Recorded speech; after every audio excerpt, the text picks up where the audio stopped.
ভারতের মাইসুর সাম্রাজ্যের প্রথম সুলতান ছিলেন টিপু সুলতান, যিনি 1750 খ্রিস্টাব্দে জন্মগ্রহণ করেন এবং 1799 খ্রিস্টাব্দে ব্রিটিশ ইস্ট ইন্ডিয়া কোম্পানির সাথে যুদ্ধ করে নিহত হন।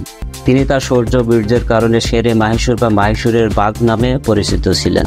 ছোটবেলা থেকে টিপু বাঘের গল্প শুনতে ভালোবাসতেন। বাবার মৃত্যুর পর কাঠের উপর সোনার পাত, মণিমুক্তা ও রত্নখচিত একটি সিংহাসন তৈরি করেন, যাকে ব্যাঘ্রাসন বলা হয়, কারণ আটকোনা এই আসনটির মাঝখানে ছিল একটি বাঘের মূর্তি। টিপু সুলতানের রাজ্যের প্রতীক ছিল বাঘ। তিনি মাঝে মাঝে বলতেন, ভেড়া বা শেয়ালের মতো 200 বছর বাঁচার চেয়ে বাঘের মতো দুদিন বেঁচে থাকাও ভালো। টিপু সুলতান ছিলেন ব্রিটিশ বিরোধী আন্দোলনের প্রথম নায়ক। টিপু সুলতানের 4 জন স্ত্রী, 15 জন পুত্র এবং কমপক্ষে 8 জন কন্যা ছিল। 1799 খ্রিস্টাব্দে ব্রিটিশদের সাথে সুলতানের যুদ্ধ হয়। সেনাপতি মীর সাদিকের বিশ্বাসঘাতকতায় যুদ্ধে টিপু সুলতান নিহত হন। পরে তার পরিবারের লোকজনকে ভেলোরের দুর্গে বন্দী করে রাখে ব্রিটিশ শাসকরা। দুর্গের নৃত্যশিল্পীদের সাথে সখ্যতা গড়ে ওঠে শাহজাদি হীরার। হৃদয়ের মাঝে ক্ষোভের সঞ্চয় জমা হতে থাকে। সৈনিকদের সাথে মনোরঞ্জন করে চলেন হীরা।